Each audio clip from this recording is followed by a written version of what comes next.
poor in incorporating the low probability, high impact risks into our analysis. And this is especially the case when it comes to economists.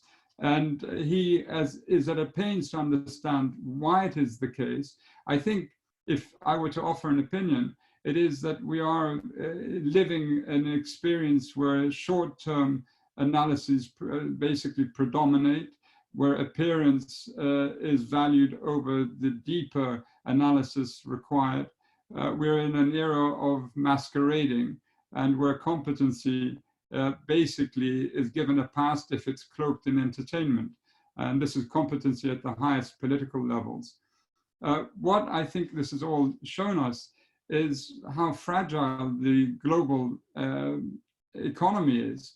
It's almost a wooden structure riven by termites that have emerged over the last 2 months, and now is very rickety. So for many, at least in the global north, who thought they were on some sort of, let's say, cruise liner Earth, they now have begun to realize it's more like lifeboat Earth. It's a sort of a more precarious existence.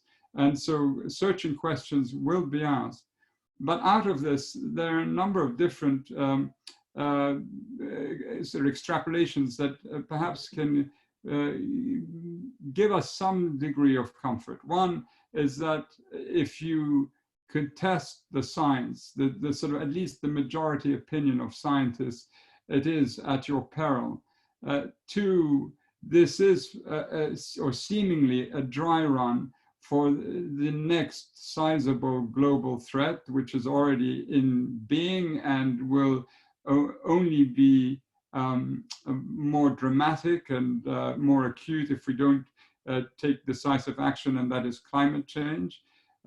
We have, as a colleague of mine, Mary Robinson, who leads the elders, a group that I'm a part of, she said, and I think she's absolutely right, that we've demonstrated in the way that we've basically accepted isolation, self-isolation, social distancing as a necessary means to stem this crisis, that if we can make these quite sizable changes to the way in which we live, then why is it so impossible to believe that we couldn't do likewise when it came to mitigating climate change? And I think she's basically right from that perspective. Finally, just 2 points. I'm much moved by the amazing heroism of those who work in the public health sector. I mean, it's just astonishing, and not just them, but people who are supplying food to us and basic and essential services. I think it's worth also thinking about all those who perish as a result of this crisis. Many of them are in hospitals, not surrounded by their loved ones, surrounded by, of course, these amazing nurses and physicians and attendants. But it is a lonely departure for many people, and we need to think in a very compassionate way how to provide some sort of pastoral care in their last moments, because it is, looking at the numbers, now 3,000 people in the US have died as a result of this crisis, and it's something worth thinking about. Finally, I'd like to also acknowledge a piece that our own Zeke Emanuel, the Vice Provost for Global Studies, wrote in the New York Times last week, because I think it's filled with common sense and with an intelligence. His recipe, his prescription for how it is, at least in the US, we can emerge from this crisis. But I believe that his prescription is applicable to most other countries as well, who in the global south have still to go through the worst effects of this crisis and don't have the fiscal space to generate the sort of the fiscal stimulus that is required to offset what could be a very deep economic impact for them. And of course, the state of the global economy is something that we all have to worry about. So with those rather disjointed points, I'll stop here, Mike, and then happy to answer any questions you might have and questions that, that colleagues who are watching this may have as well. Thank you very much, Zeid, for those remarks. And I think they are far from disjointed and important for all of us to understand the topic. And I want to ask you a few questions before opening up to the audience.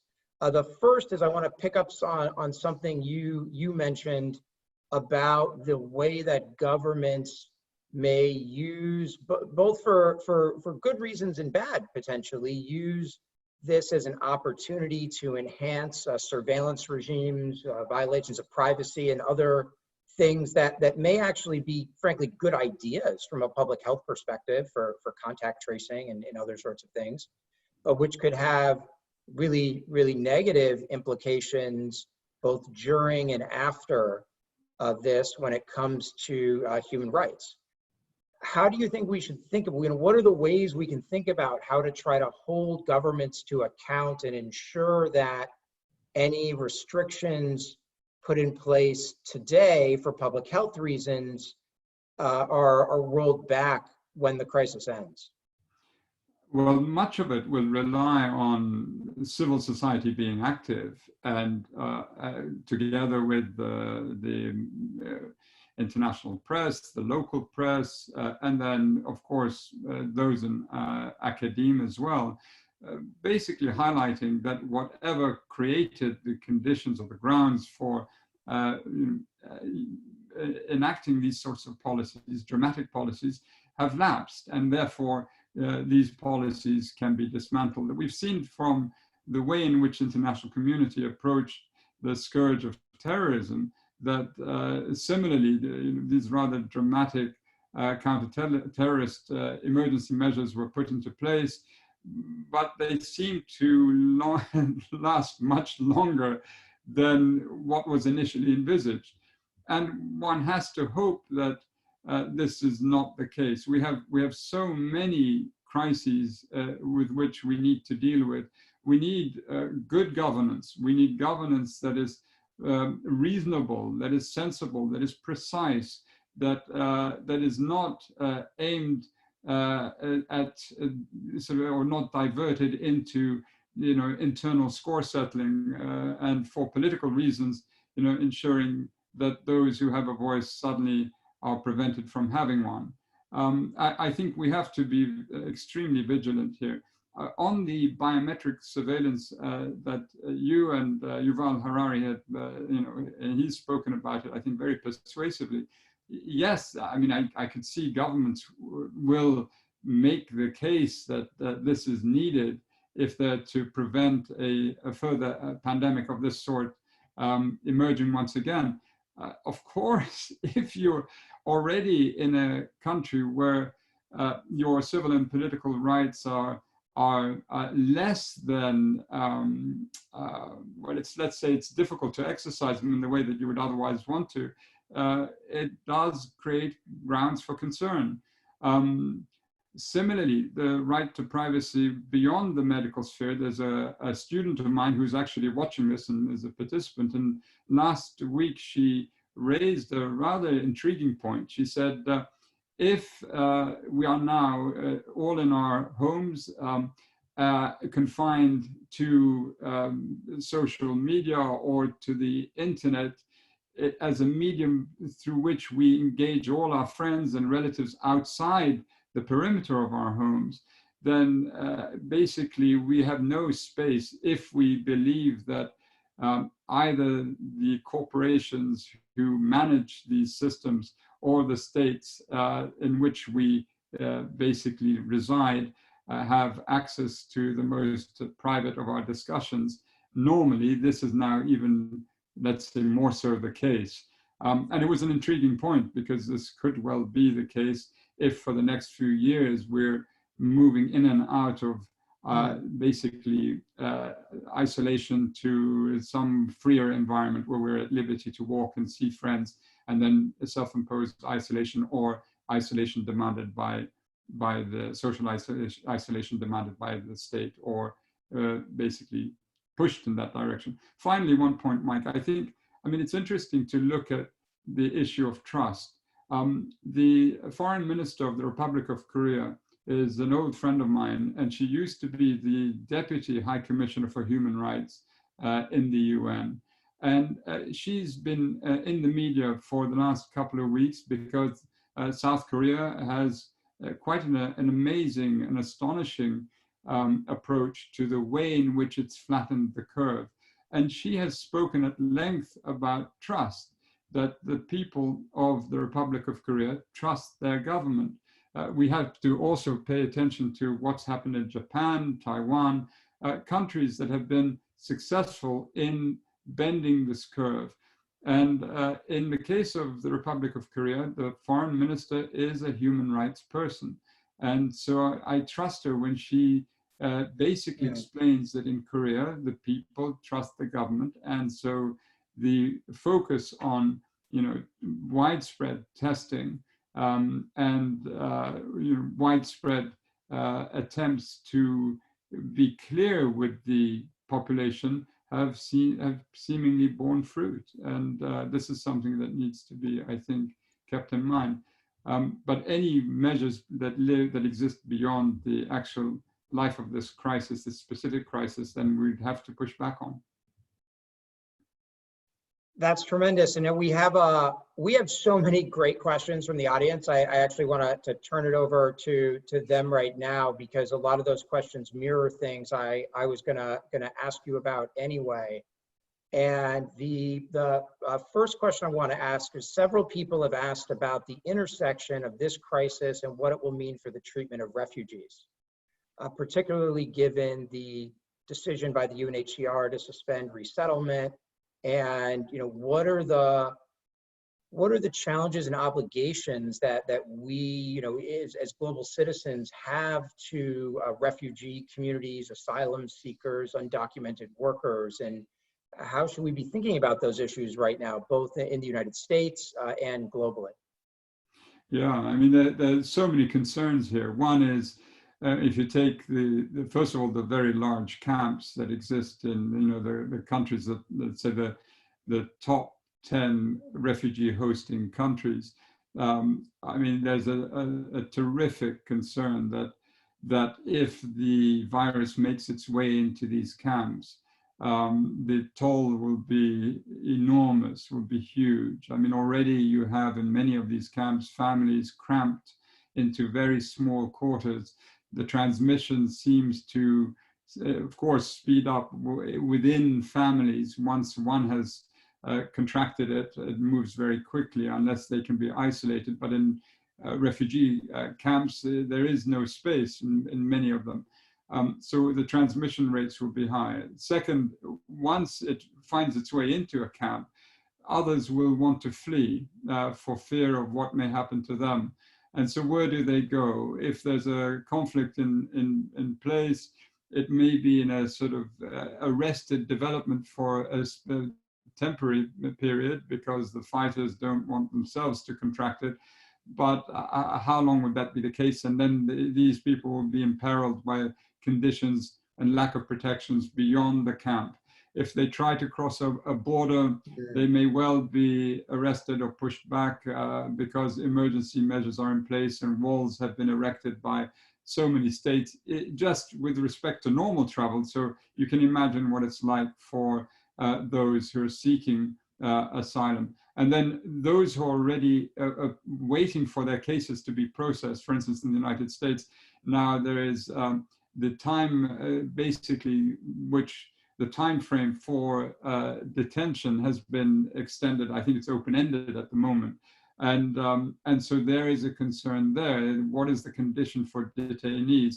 We've seen recently 2 children in California that were, at least these are refugees who were ordered there, or asylum, that applied for asylum, and a judge has ordered their release. The fear being that in any place of detention, if this virus were to really make its way in, you see the horrific conditions. Here in New York, Rikers Island, I understand that the situation at that detention facility is horrific.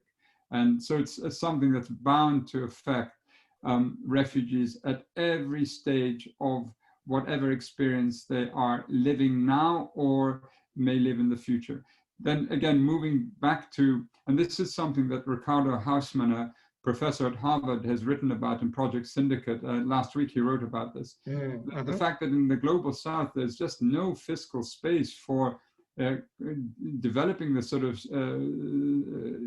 rescue packages, the stimulus packages, the fiscal packages required that can withstand the economic shock to come.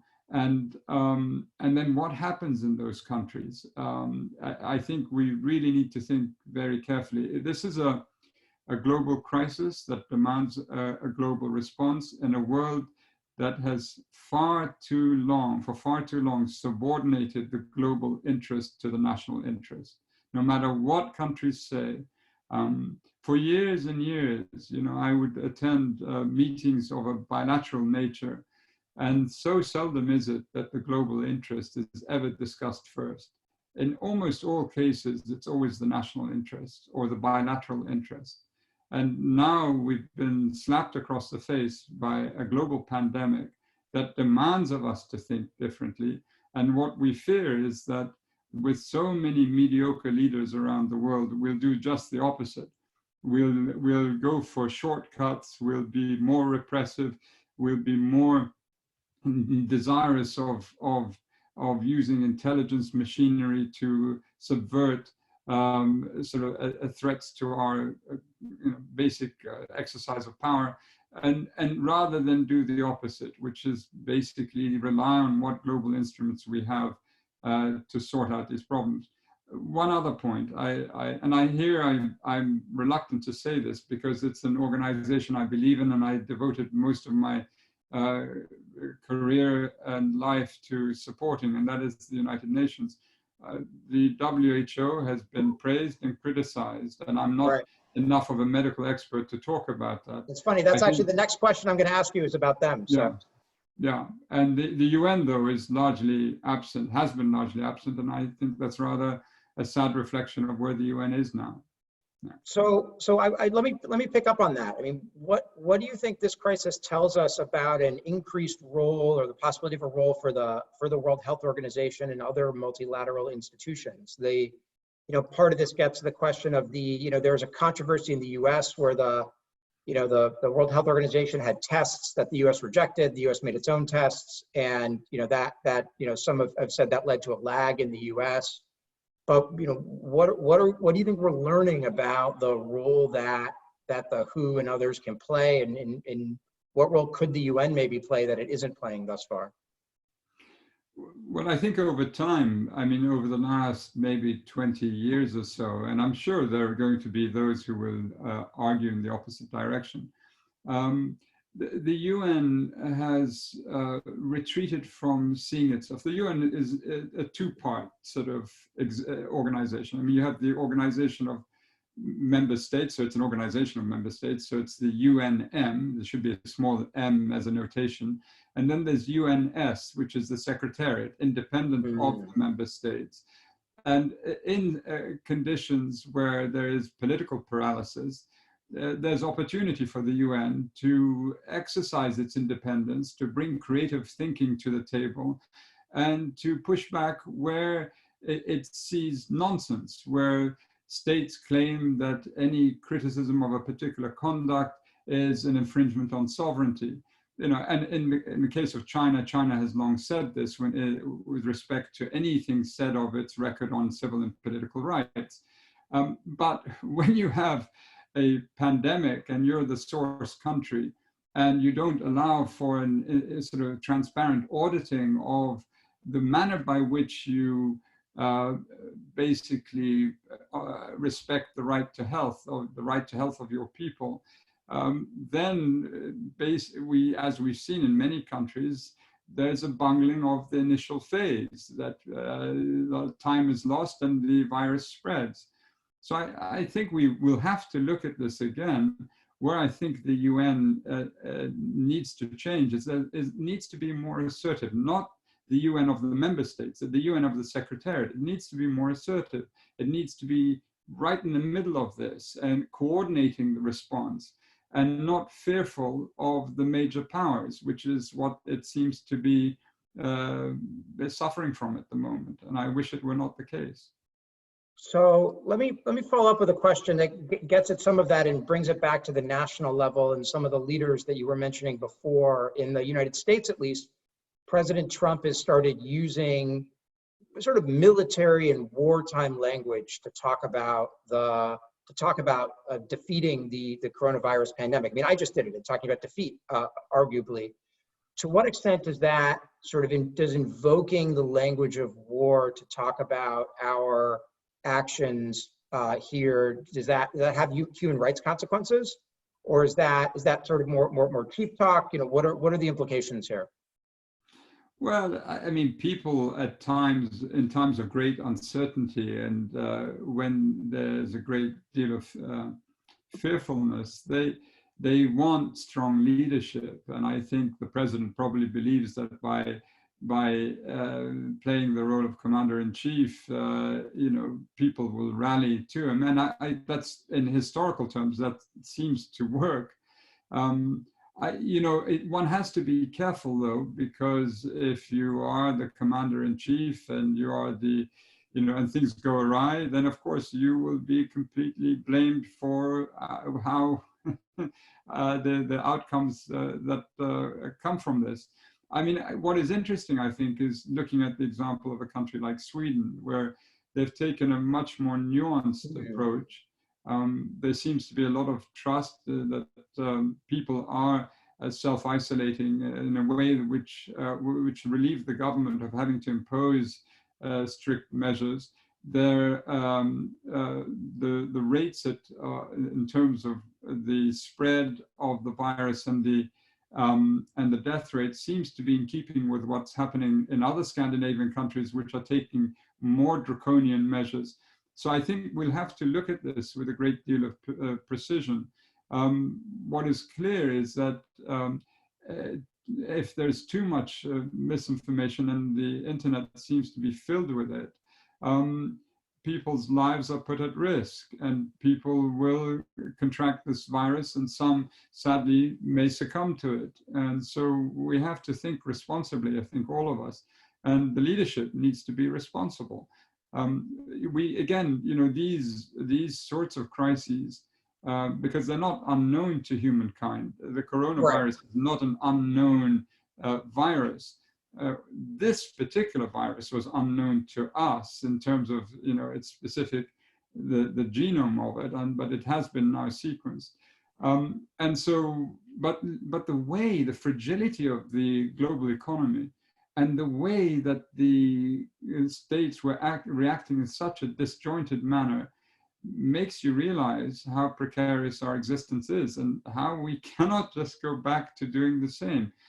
We need to invest in global institutions like the WHO. When I was in Geneva in the beginning of the year, I heard that they were about to face a 53% reduction in funding from the US, or maybe in the overall budget. And that surely cannot happen.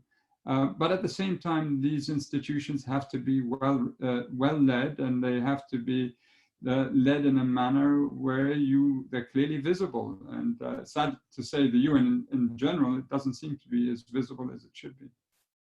So let me pick up on that in the question of the fragility of the current situation that we're in, and it makes me wonder a little bit. And some people have asked questions about the right to healthcare. And let me frame that in the context of international institutions, maybe, you know, sort of getting back to some of what you've worked on, and, you know, thinking about something like the Economic, Social, and Cultural Rights Convention. Do you think that the medical and sort of healthcare fallout from this will make the convention more attractive in thinking about building stronger social safety nets? How do we think about the right to healthcare in this sort of context? Yeah, I mean, there is a lot of literature on this. The committee that basically monitors the International Covenant on Economic, Social, and Cultural Rights has offered a great deal of guidance on the right to health. We've gone through the SARS epidemic, the MERS epidemic, we've gone through Zika, and so there's enough literature about this. The right to health is a fundamental right. It needs to, every human being needs to have it assured, and there has to be an adequate monitoring of the threats to it. So, you know, in the same way, let's just say for the sake of argument, that China will insist on a retention of some sort of biometric monitoring of all its people post this pandemic. You know, the other way of looking at it then is they say, if you're going to monitor your people like this, or not all countries be monitored internationally, such that we don't experience threats that basically will cross borders very quickly and threaten humanity more generally. In other words, for instance, these particular markets in China from which we see many of these epidemics emerge, not all of them, but many of them, why do they still exist? What assurances does China give the international community that they'll do something about them? Because they seem to be recurrent, and there's only a specific number of parts, you know, places in the world where we see these viruses emerge from, avian, corona, so forth. You know, so we need a more transparent auditing of the public health systems, and within states, we need to make sure that all people have access in a manner that's non-discriminatory, such that, because we've realized that a few sick people can be, with whatever, depending on the virus in question, can of course threaten not just others around them, their loved ones, but people beyond that. And so there's a lot to be learned from this particular crisis, I think.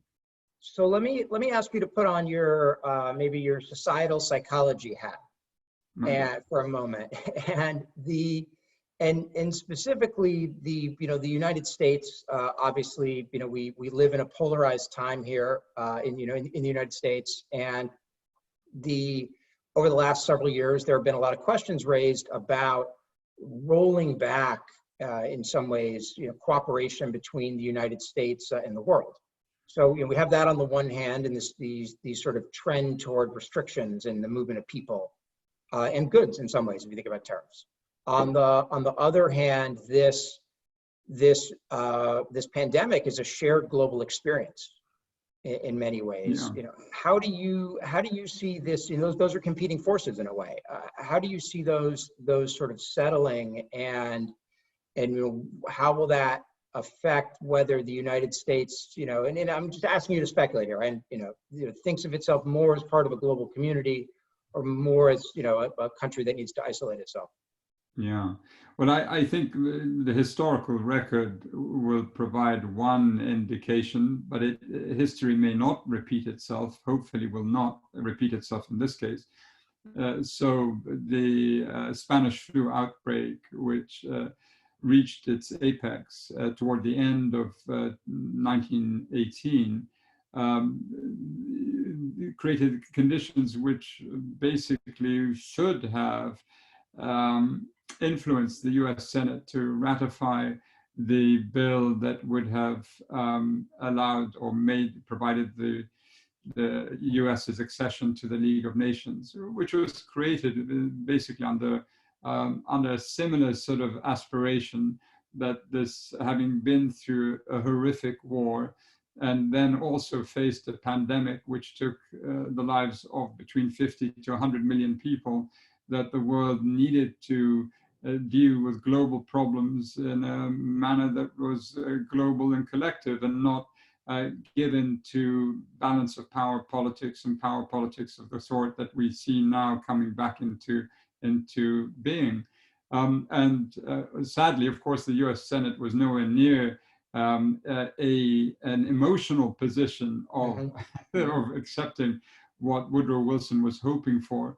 And so you have to again look at leadership. If we have enlightened leadership, and the leadership is cognizant of the threats that the planet faces and how precarious our existence is, then we need to think deeply about these sorts of preventive measures. So rather than now focus on biometric surveillance, wouldn't it not be good if we up the budget of the WHO, insisted on a high performance from WHO and the UN and all the international organizations, and back them so long as the performance is high, and demand high performance from all of us ourselves as well, if we are leaders of governments or those who are in a high public office. I think that's essentially what we need. So let me change gears a little bit. Several people in the chat have asked about issues surrounding prisons and prisoners. Yeah. And we've seen in several countries questions of infection spreading in prisons, which would be particularly vulnerable, institutions where people would be particularly vulnerable. Also, prison riots in places. How should we be thinking about that from a human rights perspective in a time of a pandemic like this? Yeah, it's extremely difficult. In many countries, the largest percentage of those being detained are pre-trial detainees, those who have yet to face legal proceedings or a trial and yet to be basically either acquitted or convicted. And one would hope that in many countries, the pre-trial proceedings would be sped up such that that population can be downsized very, very quickly. If that is the case, then it creates space for separating those who have been convicted, such that the likelihood of the spread of the coronavirus isn't basically enabled, or it won't increase dramatically. But if we can work on the pre-trial detainees and reduce that population, and in most countries they are the bulk of those being detained, I think we'd be addressing this question to a large degree. But yes, I mean, it's wherever you have tightly packed human beings in one space, the possibility of transmission is very high. Yeah. So let me then shift from the local, but back to the global, because you can talk about anything, and could you maybe connect the dots for us a little bit? We have Coco Warner, one of our other visitors at Perry World House, and some others in the chat that are interested in how you see this pandemic shaping the ability of the UN and nation states to achieve development goals, what this could mean for progress on climate change, et cetera. Hey, we know in the short term, it's probably led to a decrease in emissions, but not for reasons we're really excited about long term, given the human suffering involved. So how should we be thinking about these issues? Where do you see some of that going? Well, I mean, again, if you look at how fragile the global economy is, they're driven by demand and supply, with global supply chains that are very complex, where supply, where inventories are kept to a very, very thin level.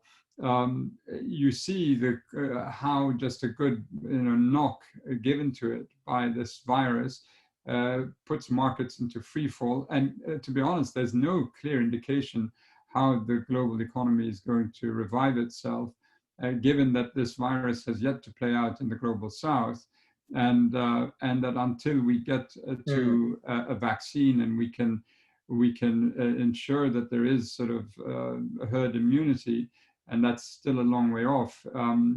This still has to be played out. We're probably in the opening sequences of this particular drama.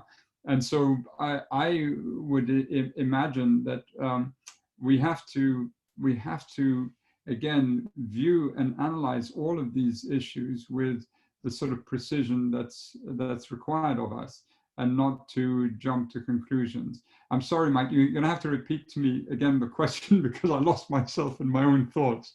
I meant no. It's perfectly all right. I mean, I was sort of wondering what you how you saw this playing out in Okay, influence and cooperation on things like right, climate change, development right. goals.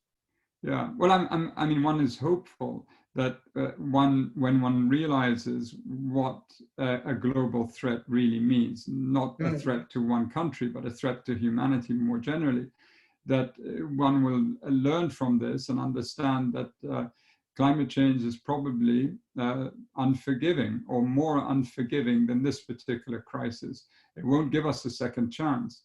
And that if we're going to restore the global economy, we have to think of a global economy that's much more sustainable, resilient, because if it's just going back to what we've had now, or what we had prior to this crisis, it clearly there's some problems with it. I mean, again, one will have to imagine, and what is going to happen in the global south, already in the global north. If you have, a stimulus package, follow a stimulus package, and all of these fiscal and monetary policies, eventually there will be at some stage austerity measures enacted in some countries. We've already gone through that previously.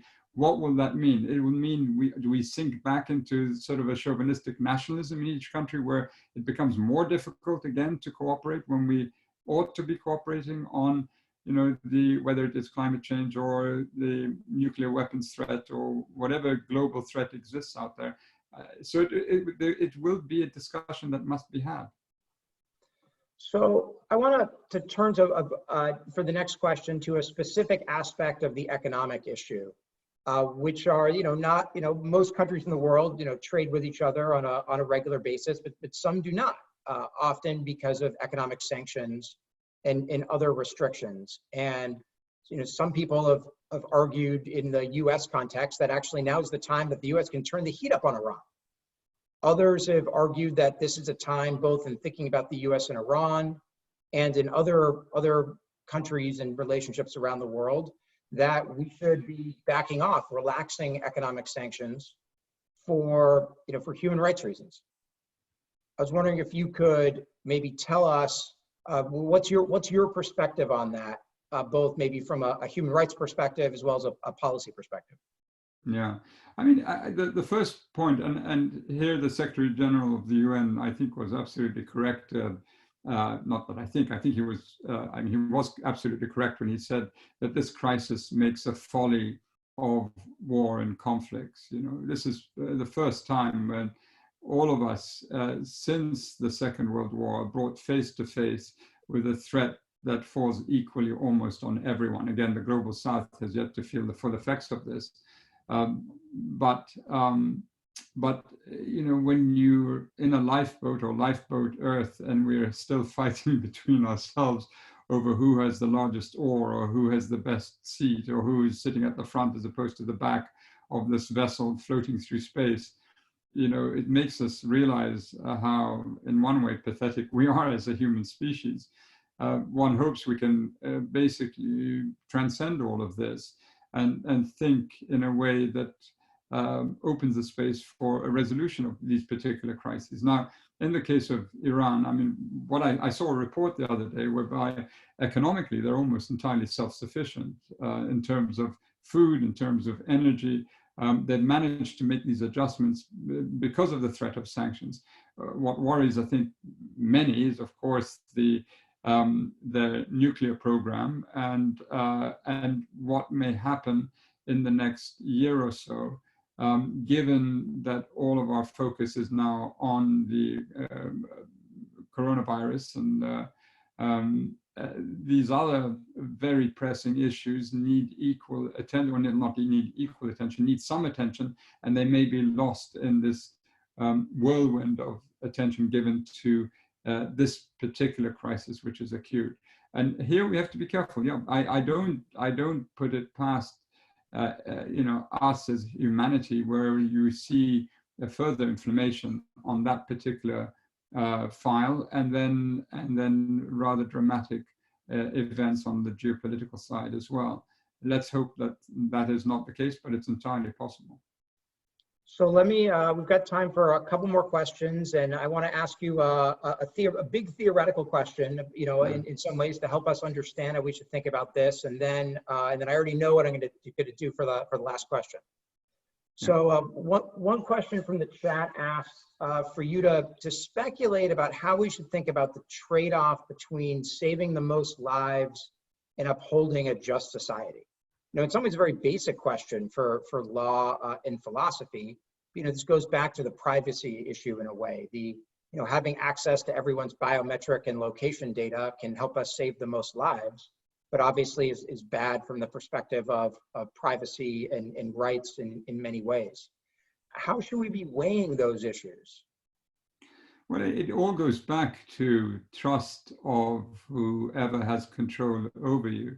You know, if I believe in, if I live in the US and I believe in the US government and I believe in the judiciary and the courts, and I believe I would be given a fair trial if I ever were to be taken to court or take a particular party to court.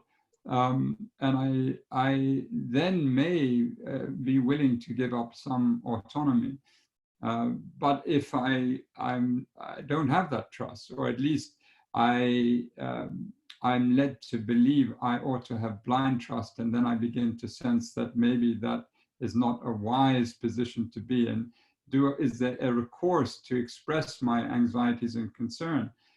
No one wants to live in an unjust society. There's no legal or historical tradition that I know of, or let's say religious tradition, which supports unjust rule, supports oppression. And clearly, we need to stem threats to humanity of this sort, but not at the expense of basic rights. Good governance is very hard. No one disputes that. But it's not impossible. What we see happening in many countries is where the leadership is weak, intrinsically weak, and relies on the instruments, the security instruments of the state to manage a country and not trust its own people. There we worry that these sorts of conditions will only create the space for a further abuse of people by their leaderships. And sort of like what we're seeing going on in China, maybe. Well, you know, I think in China, it's clear they were able to bend this curve because they had the data on the movement of every single person, because every single person with a phone was required to keep their GPS signal on, so they knew who was going where, and they were able to do this. And it may be also right for other countries to do it for the duration of this crisis, but not to then misuse that data for any other reason. The thing is, can you trust governments throughout the world not to do that?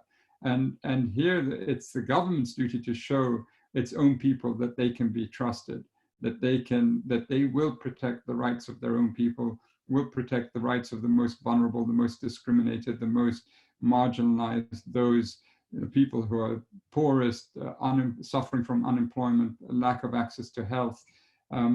All of those categories need protection, and the state has to make it clear that they're on the side of their own people, not on the side of part of their people, and caring little for the rights and the affairs of the rest. And so it'd be interesting to see how this all works out. I mean, I'm sure at Perry World House we're going to have plenty of discussions devoted to this issue and all its different angles in the next year or so. But it will be something that hopefully should enliven a debate that produces the right result. And that is, we can't go back to doing something along the lines of what we had before. We have to change our way of thinking and basically be led differently.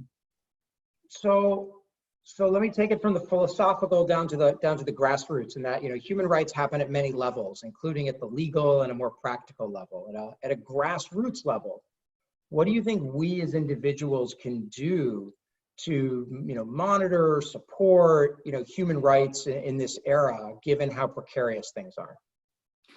Well, it's amazing to me, what people can do when they basically speak up and speak out. And it reminds me of a discussion I had with civil society in Sri Lanka many years ago. And I was sitting in the eastern part of the country, and someone said to me, a High Commissioner, at the time I was the UN High Commissioner for Human Rights, they said, High Commissioner, we have no offices, we have no cars, we have no infrastructure. What do you expect us to do? What can we do? And I said, yes, but you have your voice, and if you can publish, or if you have a voice, there will be a way of publishing, and people need to be vigilant. People need to protect, understand what their own rights are, understand what the rights of others are, and then protect those rights, speak out on behalf of others. I mean, Mike, there's a very easy way of looking at this.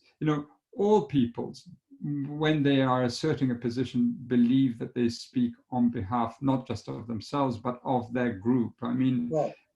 All extremists believe this, right? They all say that so if you're a Nazi in the 1930s, everybody's a hero of their own narrative. That's right. That's right. I mean, what distinguishes people who think along a sort of human rights bandwidth is that you actually think about the rights of everybody. It's not the rights of just one kind, or one tribe, or one clan, and whatever needs to be accomplished at the expense of the rights of others. It's how we can make the rights of everyone work, and so that everyone feels that they're leading a dignified life. And if that can be made possible, then we're in a good place. And I, in the case of this pandemic, it's clear that in those societies that invest a great deal in the health, in health, and they're well led, they are still, capable of making mistakes. I mean, Germany has a first-class public health system. It has great scientists.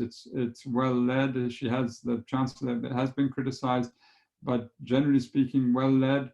And it still suffered in the early stages of, large numbers of people contracting it. So, but at the same time, we know that if you are repressive and you are more prone to dictate the narrative and not allow for a plural-narrative, or let's say dissenting opinions to emerge, that can hardly help you either. And so we will be dissecting all of this, I think, in the next 12 months, and hoping that some good thinking comes out of all of this. So one last quick question to take us out. I'd like you to put on your optimistic hat.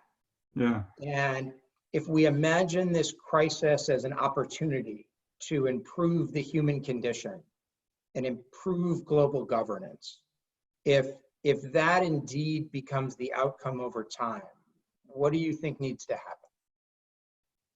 Well, I think you need to take a leaf out of some of the cooperation we see within either the private sector and the sort of intersection between the scientific community and the private sector. For instance, I saw there's this initiative that Mercedes Formula One has undertaken with two scientific institutions or academic institutions in the UK to produce these respiratory kits, and they can produce them at scale, and apparently they're quite effective. And you see that sort of cooperation beyond the remit of government, and this is what we need to see at government levels. I mean, what I would have liked to see is not just that WHO provides a sort of sit rep on a daily basis, but provides sort of guidance and provides a leadership beyond the narrow confines of the medical features of this crisis. Or the public health features of this crisis. And I think that's essentially what's missing here. We don't have a single address where we can take all our worries and concerns and be told in a calm voice, it's all taken care of. There is seamless coordination and cooperation between governments to ensure that all of us human beings are safe. It makes us feel, I think, all the polarization that exists within countries and many countries, and then what we see at a global level makes us feel unsafe. And we hope this crisis, once we emerge from it, those who are fortunate enough to escape it, will find a renewed thinking and a commitment to better coordination between states and a lessening of the polarization and the infighting within states, because we can hardly afford, we may be defeated by a virus, but we should not be defeated by our own stupidity. I mean, what a sad epitaph that would be for humanity. So I ended somber, but I think there's plenty of things that are happening that are quite amazing. And again, just the courage and the selflessness of so many people, whether it be here in New York or in Philadelphia or so many cities working in the public health center, the food services industry, the transportation industry, keeping our utilities alive, the the postal services. I mean, just amazing. And to them, they inspire us, and we hope we will also be able to acquit ourselves well in this crisis. And all public officials who are currently in place do the right thing and pull us out of this. Well, thank you, Prince Zeid, for these important and insightful remarks. I mean, in our own Philadelphia, where Perry Worldhouse and Penn are, the University of Pennsylvania, as many people know, is rushing to finish a hospital an entire year early to try to increase, beds and capacity for dealing with this crisis, and hopefully everybody will end up being okay, and we can come out. We can come out of this stronger as a society, and for everybody. Thank you all for joining us today for our first ever virtual of the World Today. Next week, stay tuned.